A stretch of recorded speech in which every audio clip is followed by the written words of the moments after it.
napidring. Kaya pinag-aaralan na rin ngayon na itong local government, itong mungkahi, itong si MMD Chair Francis Valentina na magkaroon ng double layered wall dito nga sa bahagi ng Rojas Boulevard para kahit paano ay mabawasan yung kita ng idudulot sakaling magkaroon uli ng storm surge o monsoon surge dito sa Manila Bay. Mel?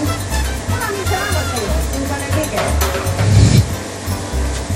Hindi namin doon nagulungan sa matuloy na panahon.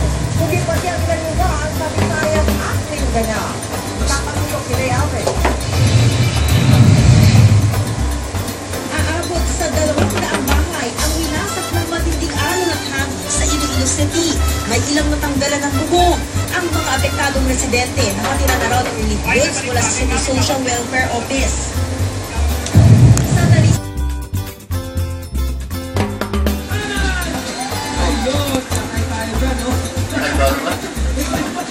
Ang tanga mo na! Yan ako na eh!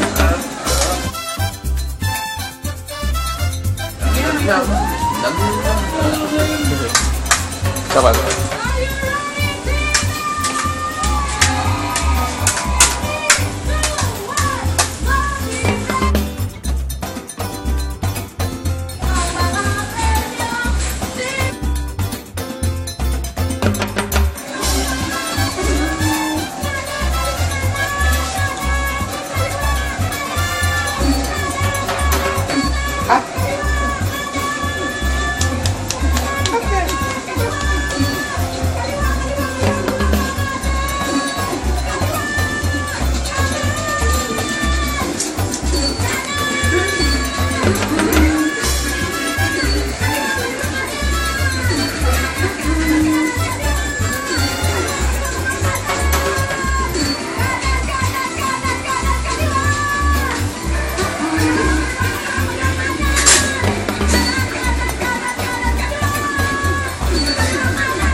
Ini penalti.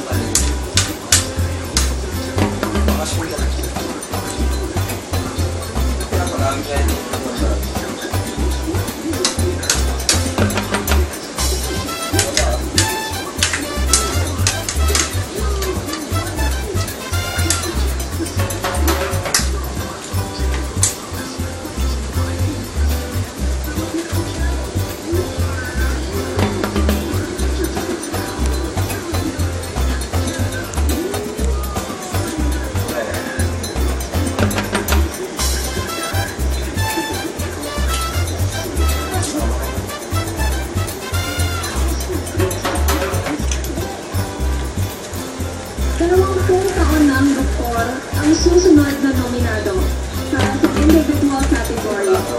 Ang malaking bahagi ng mga